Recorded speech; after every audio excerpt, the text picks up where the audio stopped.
401(k)(12E3 plan, also known as a fully insured pension plan. This isn't just any retirement plan. It's the gold standard for stability and guaranteed benefits. How does it work? Simple. It's funded exclusively by life insurance and annuity contracts. This means no market risks, no actuarial assumptions, just ironclad guarantees. Think of it like this. You're a small business owner who hates surprises. The 401(k)(12E3 plan gives you predictable, stable contributions every year. Your future benefits are backed by insurance contracts, so you know exactly what you're getting. No guesswork, no headaches. But there's more. These plans are designed to maximize your contributions and offer significant tax advantages. And with National Pension Partners, you're not just getting a plan, you're getting a team of experts, attorneys, CPAs, actuaries, all dedicated to making your retirement as secure as possible. We provide personalized consulting, ensuring that your plan is tailored to your specific needs. Best part, initial consultations and proposals are absolutely free. $0, zero commitment. So if you want a retirement plan that's as reliable as your morning coffee, head over to nationalpensions.com. With the 401(k)(12E3 plan, your future is in safe hands. Retirement planning never sounded so thrilling.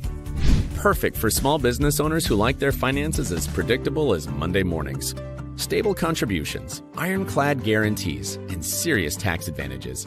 It's the trifecta of financial security. And with National Pension Partners, you get a team of brainiacs, attorneys, CPAs, actuaries, ensuring your retirement is as secure as Fort Knox. Oh, did we mention the free consultations? That's right. You get a personalized expert proposal with $0 down. So, if you want a retirement plan that's as reliable as your morning coffee, head over to nationalpensions.com. Because when it comes to your future, boring is the new exciting.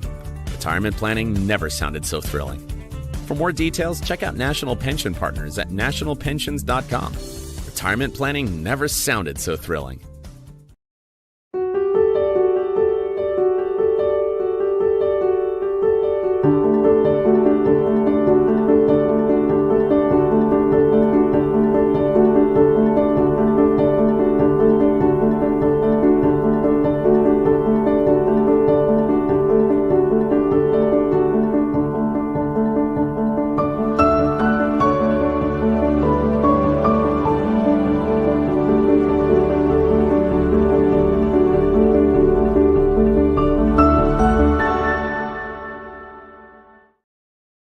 Hello, everybody. Welcome to Economics with the Honorable David M. Walker. I'm Nick Pallavino. I'll be your moderator for today. And today's show, we're going to look at this book, How Countries Go Broke, The Big Cycle by Ray Dalio. It's a pretty interesting book that I had to pick up when I was at the airport, traveling around, I think in Tampa somewhere. And it was, it's pretty eye-awakening because it may mention what's happening to the United States. And we know that the big, wonderful bill was just passed, and I think underreported. They said it was like 3 to 5 trillion over the next 10 years. But that's just this year. Remember, Trump has 4 more years. So if you do a linear progression, very simple linear progression, the debt will go up by the time he leaves office, 12 to 20 trillion, unless he turns this puppy around. And if I was a betting man, as they say in Pawn Stars, it ain't happening. So what does it mean to the United States? How about this new debt load, a debt of 48 to 58 trillion dollars when he leaves office? And that's what I think on a linear progression we're going to see.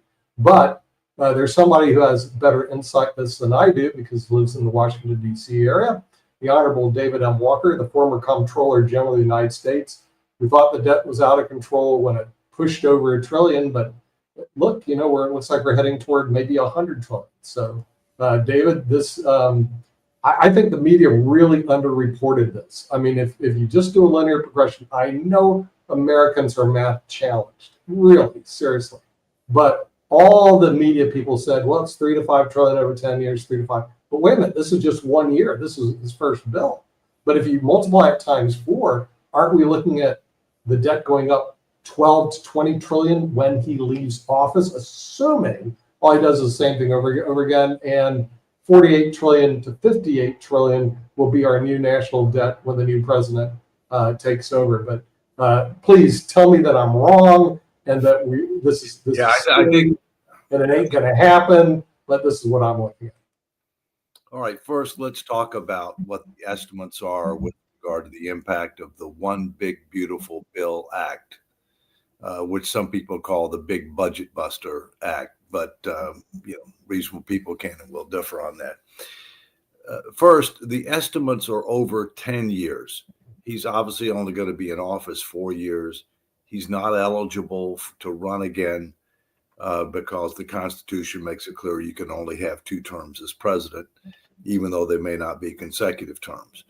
And so therefore, he's got another 3.5 years in office. The numbers that I'm going to give are the incremental differences. In other words, the incremental difference between what things were before the bill was passed and what the impact of the bill was over a 10-year period of time, which extends far beyond his term. Now, keep in mind, we were running about $2 trillion deficits and accumulating debt at about that rate before this bill passed. And so you need to think about, okay, so is this making it better or worse? And if so, by how much? And what are the provisions likely to do with regard to things like economic growth? So let's start off with that. First, it extended the 2017 tax cuts, which were set to expire at the end of this calendar year. So they were set to expire at the end of 2025. The cost of extending those tax cuts was $4.6 trillion over 10 years. So about 460 billion a year, accumulated 4.6 trillion over 10 years. Those, frankly, should not stimulate the economy because that's current law. In other words, right now, those tax cuts are already in effect. And so what you're doing is you're extending those tax cuts. That's not an additional stimulus. I think the better way to present that to say is, if you don't extend those tax cuts, you're going to have a tax increase, which could have a negative effect on economic growth. But this is not an economic stimulus because those tax provisions already exist in the Internal Revenue Code right now. It just prevents an increase in taxes, which could have been a drag on economic growth. Secondly, there were 3 major new tax cuts that were included that were not part of current law. No tax on overtime, no tax on tips, and certain additional deductions associated with the taxation of Social Security benefits. Those were estimated to cost $350 to $530 billion over 10 years. So about $35 to $53 billion a year over the next 10 years. Those arguably could have some stimulus effect because it's additional money in people's pockets that they could end up using for consumption or other purposes. But, that's not a lot of money compared to the fact that, total spending right now is about $7 trillion. That's 35 to 53 billion. Not that significant. Okay. Spending cuts. There are estimated $1.6 to $1.7 trillion in spending cuts over the next 10 years. Well, that's 160 to 170 billion a year. But when you're running deficits of $2 trillion a year, it's noteworthy, but it's not significant. And then what's the bottom line, which is what I like to focus on. All right. So you take what's the difference between the revenues and the expenses, and therefore what's the likely bottom line impact. The estimates there range from additional deficits and debt as compared to what it was $2 trillion a year of 3 to 5 trillion, depending upon whether or not the tax preferences are made permanent or not. If they're not made permanent, it's 3 trillion. If they are, 5 trillion. That's 300 billion to 500 billion a year. So that means that rather than running $2 trillion deficits, you run 2.3, or potentially, if the tax cuts are made permanent, $2.5 trillion a year. You know, in addition to that, if you look at Social Security, you'll find that because of the bill, Social Security Trust Fund is expected to become exhausted several months earlier into 2032 rather than 2033. And the shortfall that's estimated to occur in Social Security is 24% rather than 21% before this bill was passed. Now, in the interest in full and fair disclosure, these estimates are primarily based on the Congressional Budget Office, which has become somewhat controversial. The administration believes, and some in Congress believe, that the Congressional Budget Office was too conservative with regard to economic growth. They were estimating 1.8% economic growth. The administration feels strongly that economic growth is going to be a lot greater as a result of the passage of this bill. Well, you know, as I said, actually only 350 to 530 billion is actually new stimulus. In addition to that, you're increasing the deficit by $3 to $5 trillion over 10 years. That can have a drag on business confidence and consumer confidence over time.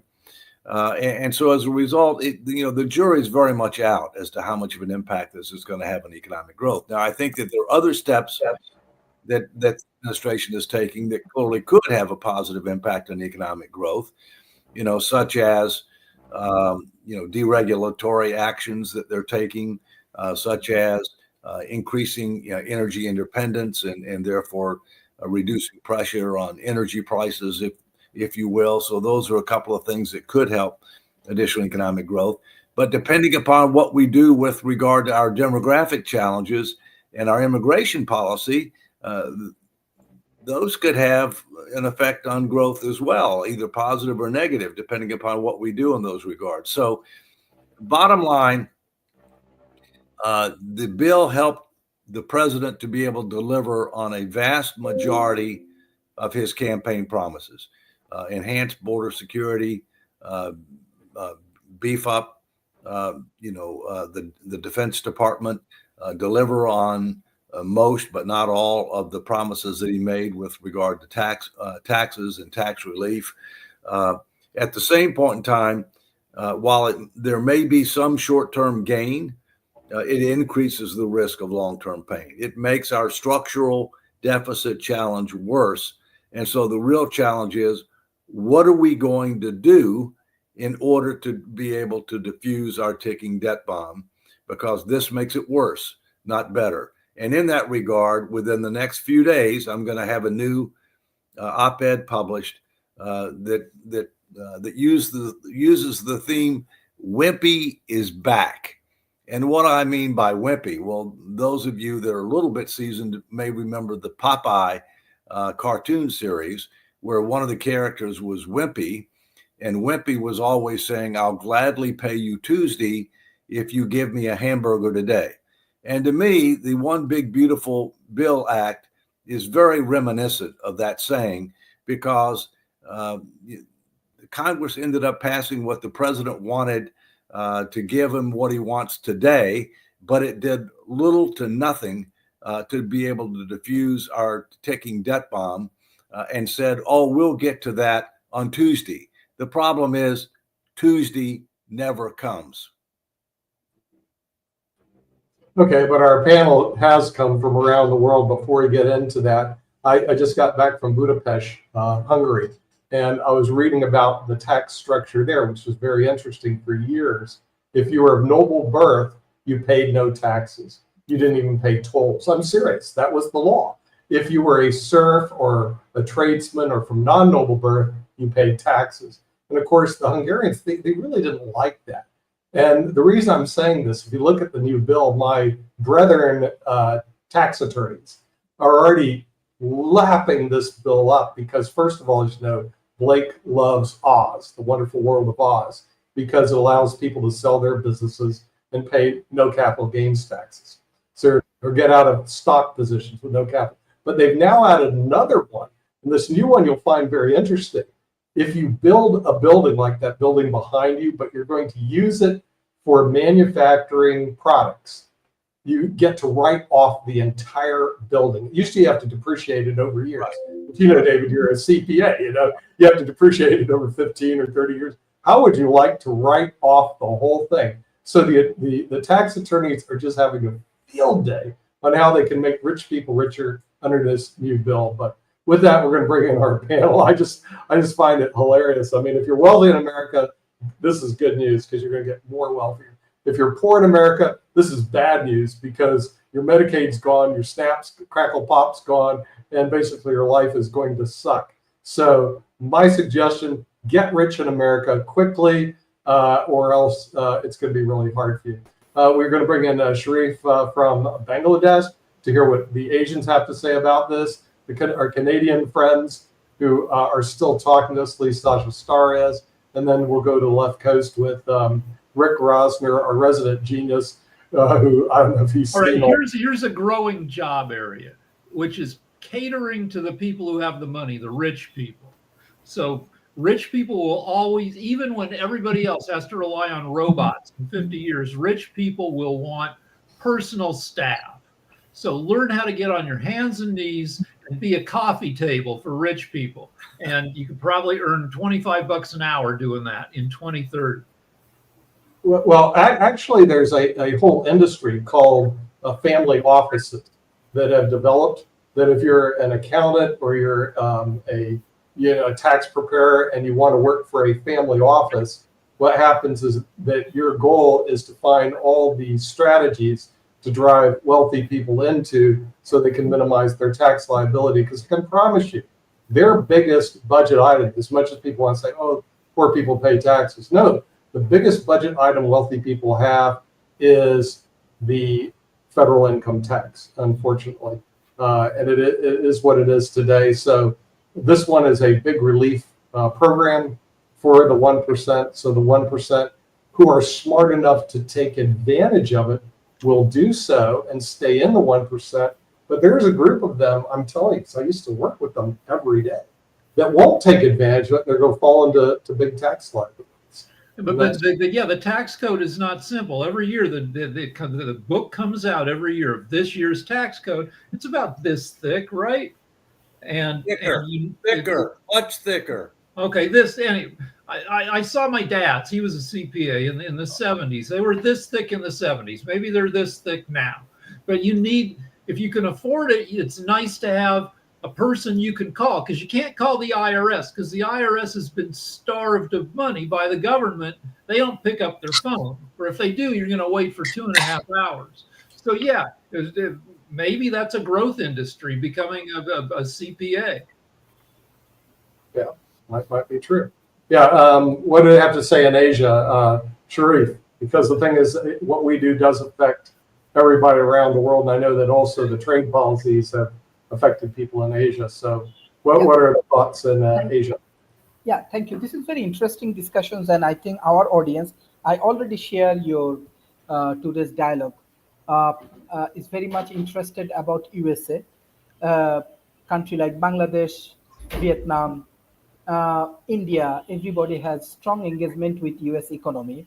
So I get a summary like the Trump administration's tariff and all of the things impact in Asia. So as the tariff delay, what we saw the immediate effect, that survival windows for exporters. On the other hand is the policy has some sort of uncertainty. So country like Bangladesh, Pakistan, India, everybody actually struggle with this particular point. If today's speaker, Mr. David Walker, discuss more on in tariff issue, this will be interesting. Deal and penalties.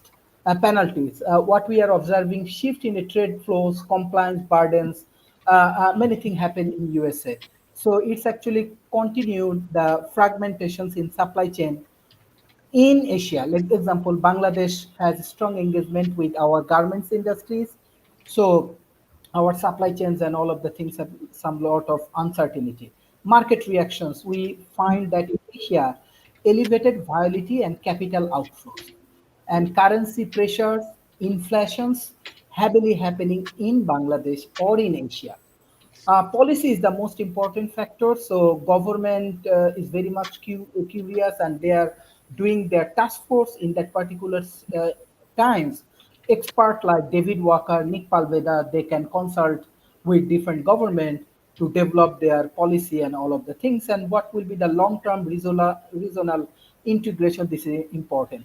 Beside that, one thing I just want to add: people have huge interest about Trump tried to develop new political party. Bangladesh also go for new political parties with our NCP or the new generations of the youth people. We are very, very interested, and our local media in India, in Bangladesh, or even in Malaysia, I saw that they are heavily promoting this Trump American Party. What's your thoughts, Honorable David? Let me address two issues that you raised, Sharif, and then later in our session, I'd like to bring up the BRICS as well, which are meeting this week. With regard to the tariffs issue, the president just announced within the last 24 hours that letters are going out starting today to various countries that they have not reached an agreement with, that they're not in serious negotiations with, that effective beginning of August, that the previously announced tariffs that he said that would be applied would be effective at the beginning of August if there's not an agreement reached between now and then. Now, he said this before. Okay, that's created a lot of uncertainty because the tariffs that he announced originally on his quote unquote Liberation Day were based upon the trade deficit between our respective countries, not based on some other measurement. And so I think it's important that we resolve these issues sooner rather than later, and hopefully in an intelligent and expeditious manner. Secondly, with regard to the America Party, that's actually not the president, that's Elon Musk. Elon Musk and the president have had somewhat of a falling out, in particular with regard to the growth in the size of government, the out of control spending, the increasing debt burdens. Elon Musk believes that the bill that passed, the One Big Beautiful Bill Act, was not responsible, and it makes the situation worse. He also was upset because the administration has not moved expeditiously enough, in his view, to be able to enact to get Congress to rescind the spending and therefore cut the spending that Doge discovered during its efforts. I might also note that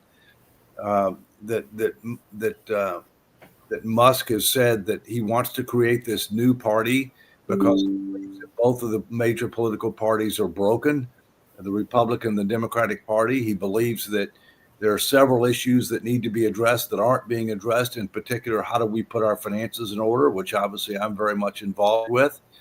And he said that he wants to focus on 2 to 3 Senate races and 8 to 10 House races for 2026 to see if he can end up getting America Party candidates elected and therefore be able, given the close margins between the Republicans and the Democrats, to potentially employ what's called a fulcrum strategy to be able to determine what's going to move, what's not going to move, and to get people to get Congress to start acting on issues that they have been polarized on so far. So that's kind of an update as of now. We'll have to see how things play out.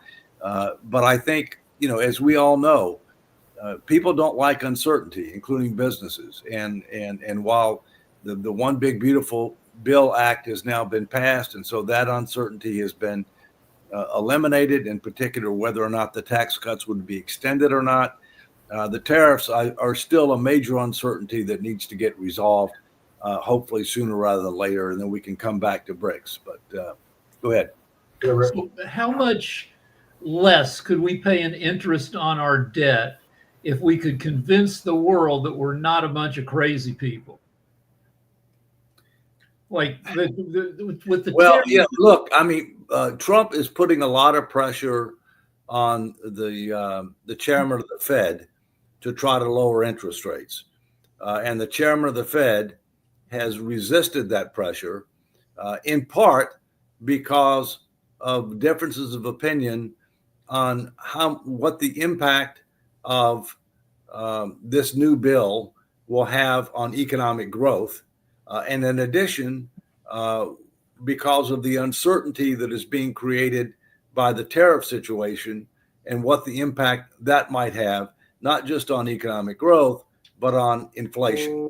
And so I come back and say, look, there's absolutely no question that during the Biden administration, the Fed kept interest rates too low, too long in the face of the facts. And now what Trump is saying, well, they're keeping rates too high, too long, based upon the facts now. The big differences of opinion are what's the impact going to be on economic growth and prices, given those two issues that I mentioned. I will say this.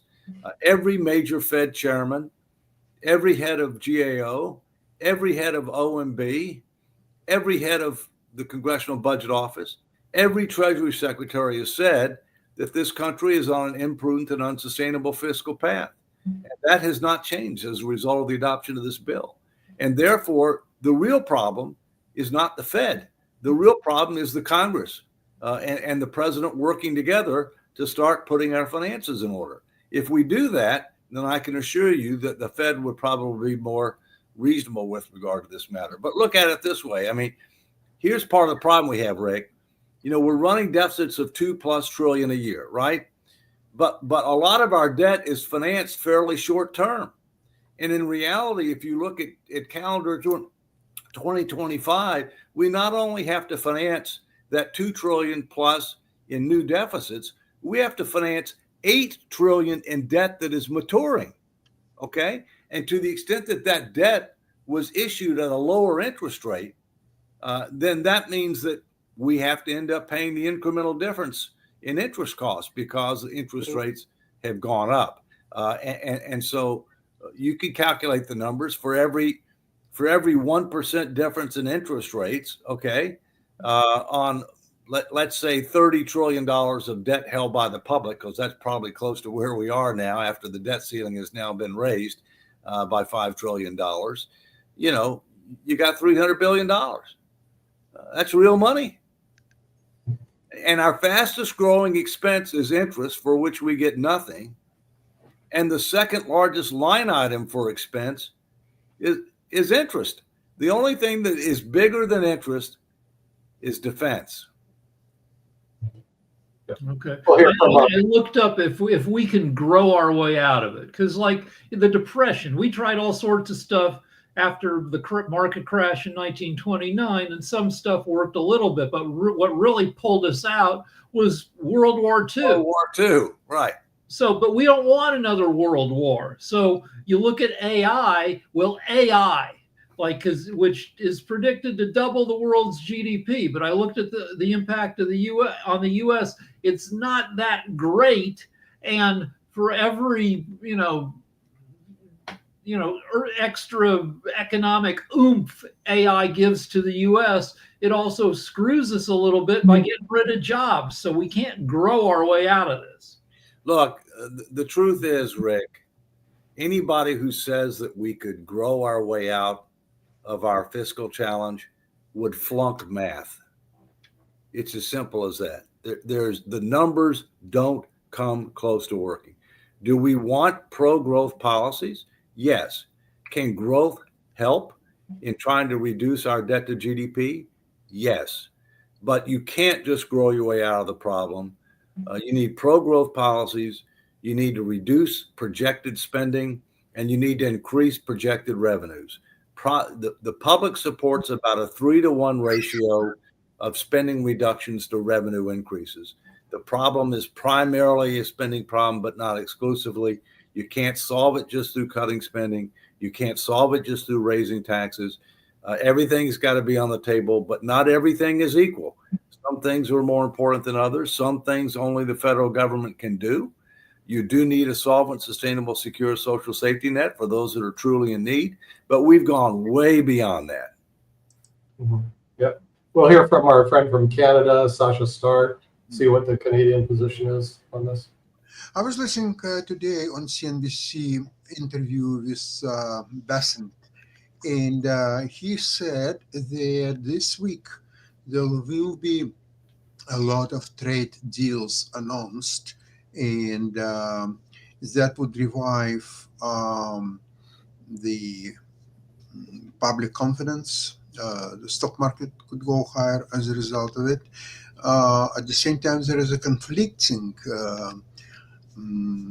messages from Europe, from Japan, from others who are not even close to do any deals with the US, and therefore it's almost a double-edged sword, where one side says that there are deals are coming, and the other side says that fast, in a way.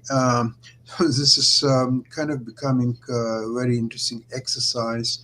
The markets today are very uncertain at this point, at least. So it's very difficult to figure out what to do about it. Now, coming about something about the idea of Trump to bring manufacturing back in U.S. is, in my opinion, it's a futile idea, because a lot of manufacturing he's talking about, it's a industry of 19th century. It's today industry. If you want to implant jobs in the United States, there's very serious impediments in order to do that. Even the workforce of U.S., most of it is not equipped with knowledge, experience to do today's jobs as they are. So in a way, Trump is bringing U.S. back to old manufacturing jobs of yesterday's. And I don't know how it will affect overall economic performance of U.S. It's not going to go really far. So this is kind of, I had this discussion with a friend of mine, very knowledgeable economist, just a couple of days ago, and he's saying that this is an unbearable situation where there is no straight way forward for the U.S. to alleviate all the problems that it's dealing with now, starting with deficit, bringing jobs back to U.S., and so on. David, I would like to know your opinion to mitigate all that. Well, first, let's talk about the job situation. We have 4.1% unemployment. Now, that's just for people that are actively looking for jobs. You know, we need to get more people looking for jobs, quite frankly, off the government dole. But that's low. 4.1% is low, okay? At the same point in time, we have 7 to 8 million open jobs. 7 to 8 million jobs that are not being filled, in part because either people aren't looking for work, or they don't have the right of skills and knowledge for the work, and therefore aren't qualified for the work, okay, or believe that the job is beneath them, that they're looking for something that they need is unrealistic. You know, one of the things that we need to do is we need to develop a national human capital strategy. Now, what do I mean by that, okay? Strategy is not a word that's well known in government, Sasha. I mean, it's not, okay. So, but we need to recognize that our most valuable asset are our people, right? That's our most valuable asset. And so we need to have a strategy that talks about what do our policies need to be in order to attract and retain top talent, in order to fuel the economy, all right, if you will. And so that means that we're going to have to look at issues like, how can we attract people, the best and brightest, to our universities and give them an opportunity to stay here after they graduate? What are we going to do with the 10 million illegal immigrants that are in our country right now? To what extent should we provide alternative work visas, alternative pathways to legal status versus citizenship? Okay. There are a number of ideas there. Manufacturing, my personal view is the United States, whether it's manufacturing or whether it's sourcing strategies, in other words, critical materials, et cetera, the United States needs to seek to be self-sufficient in two areas. And that is, number one, national defense, and number two, public health. Now, what I mean by self-sufficient, not necessarily that we're doing it domestically, not necessarily that we've got enough of the materials to do it domestically or enough of the manufacturing capacity, but between the United States and our allies, which clearly would include Canada, okay, between the United States and our allies, we can be self-sufficient. We don't have to rely upon countries that may have adverse interest to ourselves and our allies, if you will. We're not there at the present point in time. And we have no strategy. Here's that word that we don't hear enough in government. We have no strategy to get there. Okay. And last thing I'll say, which I've said many times, the United States has been a republic since 1789. We're about ready to celebrate our 250th, Declaration of Independence next year. Okay. But the country didn't really develop a constitution and become a republic till 1789. That was a while ago. We still don't have a strategic plan. What are we trying to accomplish? How do we measure success? How do we link resources to results? How do we learn from history? How do we compare ourselves? You talk about Ray Dalio, Nick, and we can get to that book in a few minutes. But one of the things that Ray Dalio does that I did in my latest book is, which was published several years ago, is learn from history, learn from others. What caused other great powers to decline? How do we compare to other countries? And when you do that, you find we're making some of the same mistakes that were made before that resulted in the decline of other superpowers. In addition to that, you'll find out that we're below average on a lot of things that most of our people have no idea. We're below average on education outcomes, on healthcare outcomes, on a variety of other things that are just absolutely unacceptable. But if you don't have a plan, and if you don't have outcome-based metrics, that's what you get. David, just one question regarding your numbers, where unemployment is only 4.1%. Then how you implement this transfers of jobs, according to Trump, to have all manufacturing or most of it done in the United States? Where are you going to find the manpower qualified enough to fill those new jobs, which would result in implementation of Trump's idea? Well, one of the things that has to be part of the human capital strategy is to recognize what type of skills and knowledge you need to try to achieve your objectives. And in many cases, people have always said in our country, well, you got to go to college, and if you don't go to college, you're not going to make it. That's not true. Okay, we have not done nearly enough, with regard to the trades. Okay, if you take I had my two grandfathers. One worked in the steel mills, and he started out as a laborer and he became a supervisor later on. The other one worked in the mines. Okay, he started out as a miner and then became a supervisor over time, if you will. We need to do a lot more to figure out what do we need versus what do we have, what's the delta, and how can we end up addressing that. I will also say this, in some cases, it's not realistic, for us to be able to think that we're going to be competitive in certain industries. Okay. We need to focus on the critical industries. We need to do what we can to develop the people with the skills and knowledge to be able to deliver on that. But let's take an example of textiles. Okay. Textiles, it's going to be tough, if not impossible, to be competitive on textiles because you have to consider labor costs. You have to consider environmental regulations. You have to consider,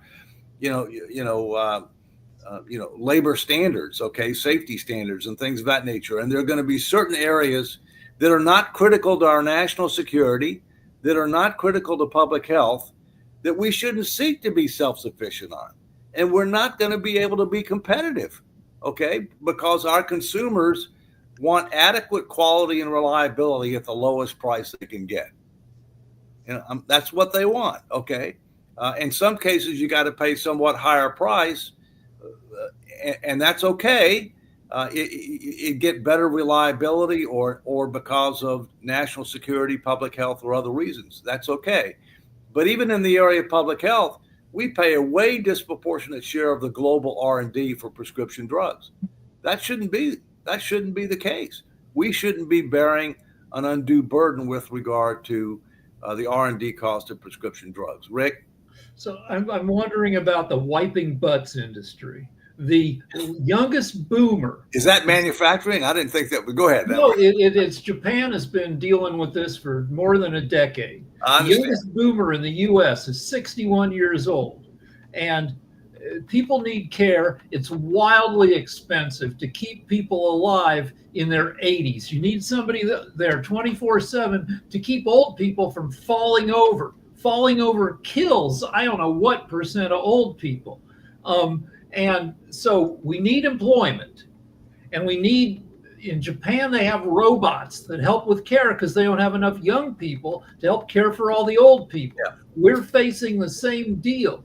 And is there any way to make economic savings that, we promise people Social Security? Could we trade Social Security we'll give up some of your Social Security and you get 24-hour care, which provides employment? So is there anything in that, or is just the government would mess it up if you let them do that?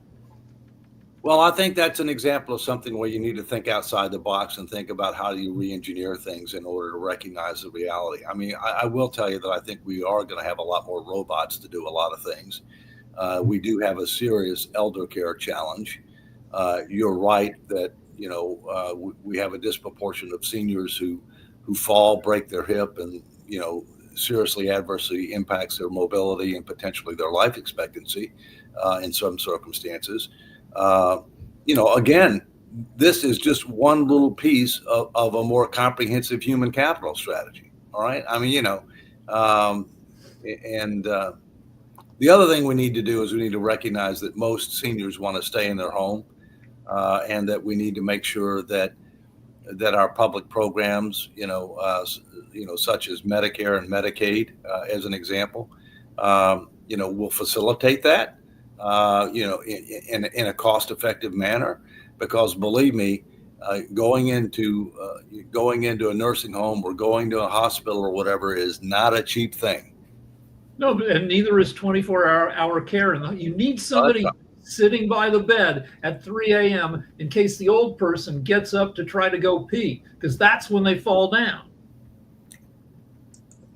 And just really quickly along those same lines. David, I just have a little observation. While you were celebrating the El Cuatro de Julio, the 4th of July, I was on the phone with a group of people from Brazil, a very large group, who want to move their retirement plans out of Brazil into the United States of America, because they believe Brazil is not a safe place for their funds. And oddly enough, they believe the United States is a safe place for their funds. And then on Sasha's show, he has a friendly Canadian who's on every week, who believes that the S&P 500 from the US is the best place to put your money. So what are your thoughts about that the international community still believes the United States is the place, the safe place, and the tower on the hill for people to put their finances? Well, because we operate by rule of law, okay, and because we do also have by far the largest percentage of capital is in our markets here in the United States.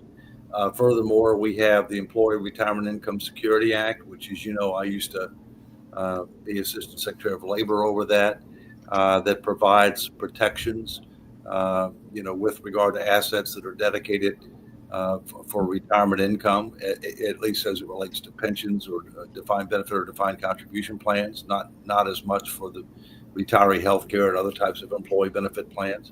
But so everything in the world is relative, Nick, right? The issues that we're talking about with regard to the fiscal challenges of the United States have to do with what's the dollar going to be worth? what kind of interest rate are we going to have to pay in order to finance? Are we going to be able to finance? Okay.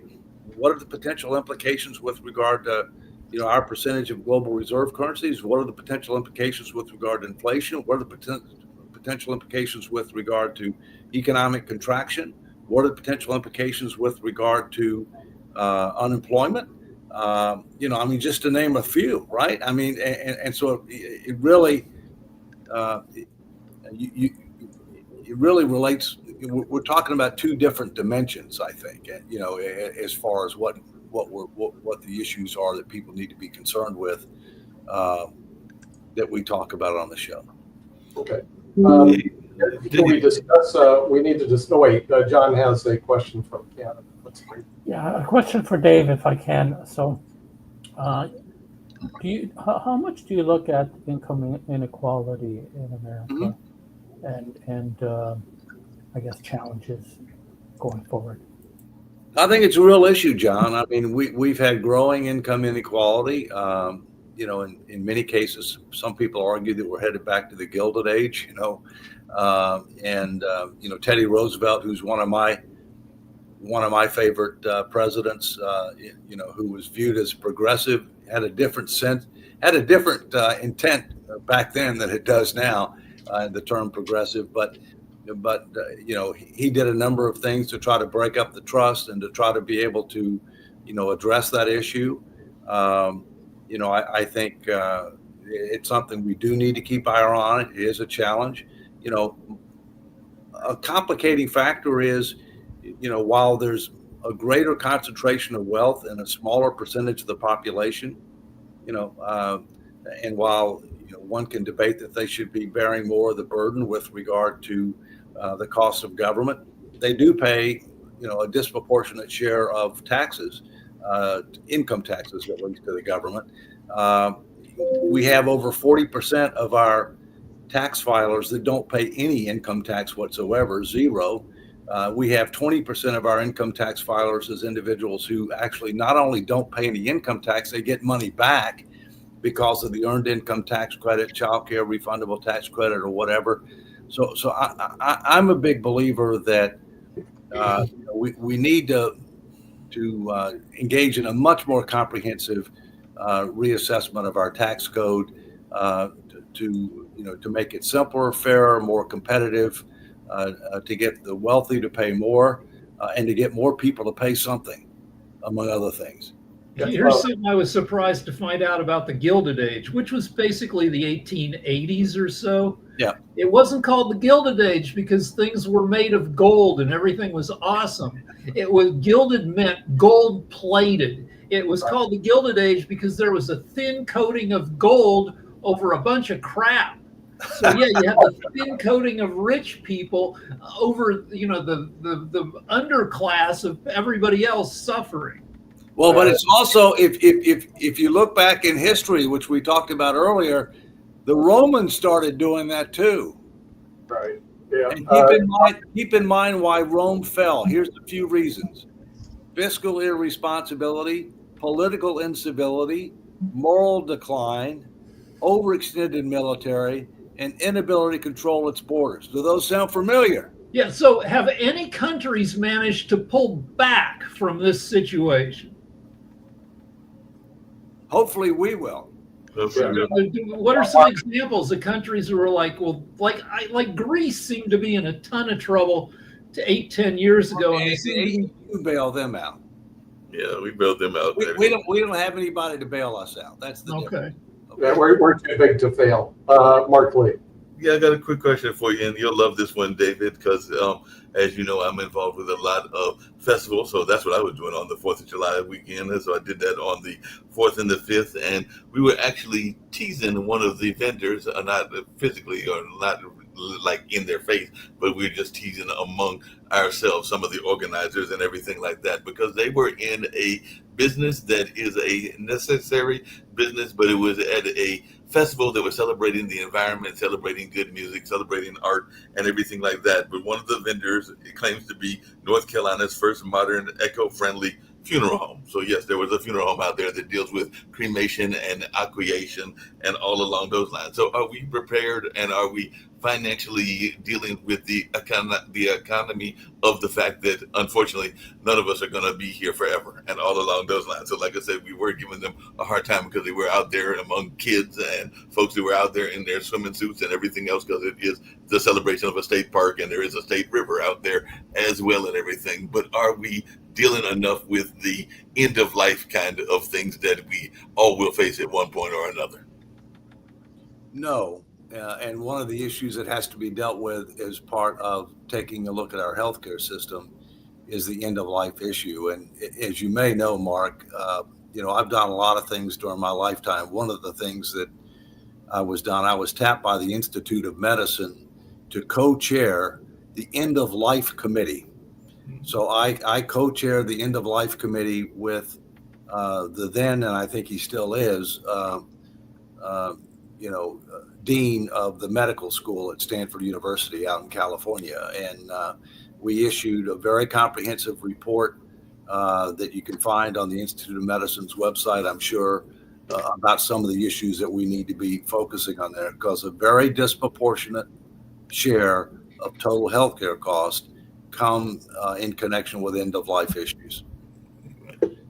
And unfortunately, a lot of people don't even have that in their plans. A lot of people don't even have a will or other things in their plans and all along those lines, which is why I brought it up and everything. But it was interesting seeing the kids, even kids going up there asking, what are y'all here? Because the organization has a interesting title there called Ends Wales or End Wales or something like that and everything like that. But we do have a question from a listener as well. So Michael Edelman says, what becomes of fiat gold and crypto in the newly emergent AI post-truth world? What is the true truth and more truthful coming forth and going forward? What is noteworthy, trustworthy, and praiseworthy? What is meaningful, truthful, and useful? So, and I guess they're asking about the whole notion of crypto and amid capitalism and communism, the opposite and complementary side of the same clip coin issued by the same central bank. So it looks like they're asking about crypto. Well, I attended a conference in Washington, D.C. 2 weeks ago, which was talking about stable value coins, of which crypto is a sub-element of that. And I was interested in attending for two reasons. One, how might they play a role, crypto, in connection with micro investing, meaning for individuals, okay? And then secondly, how they and stable value coins in conjunction with blockchain technology, et cetera, play a role with regard to macro issues such as alternative reserve currencies. I'm going to be attending a dinner with an unnamed billionaire later this week, who I expect is going to be interested in continuing those conversations. And as I mentioned earlier in our segment here, the BRICS are meeting on July 6 and 7 this week, and they have been engaging in ongoing discussions about the possibility of creating an alternative reserve currency to the dollar that would be backed 40% by gold, 60% by a basket of other currencies, and now a new element has been raised, and that is the possibility of a stable value coin as being one of the items that could be backing that currency. It's my understanding it is going to be a subject on the agenda this week, but it's also my understanding that they don't expect to make a major decision this year, but next year's meeting, which is 2026, I believe is going to be in China.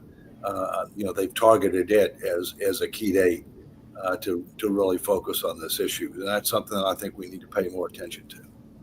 So how do you get Americans to come together to make changes and become more fiscally responsible? So we had two big get-together moments in recent history. One, World War II, we came together. Two, 9/11. America came together to support the president. Bush's approval jumped to 95%, but we didn't really do a lot with it. And then we had a big get-together potential moment with COVID. Didn't work. We split apart. Well, first, Americans tend to come together in crises, whether it be an international crisis or whether it be a domestic crisis. You know, there are some people in this town, and I'm not in Washington, but I'm close to it, that believe that Congress will not act in connection with our fiscal challenge until there's a debt crisis. And I reject that, because if we wait until there's a debt crisis, meaning a crisis of confidence in the ability of the U.S. government to put its finances in order, in my opinion, that will be accompanied by a global depression. And I personally don't ever want to see a global depression. And so I continue to push for what I call Plan A, which is what do we need to do to avert that? While at the same point in time, we can talk about what we would do if that happens, which is to me a Plan B, and you never want to have to get to Plan B. I think the other thing you have to keep in mind is we now have a republic that's not representative of nor responsive to the general public. We have too many career politicians whose primary objective is to get reelected, focusing on the next election rather than the next generation. We have a great ideological divide. Too many of the Republicans are to the far right of center. Too many Democrats are to the far left of center. The margins in the House and the Senate are close.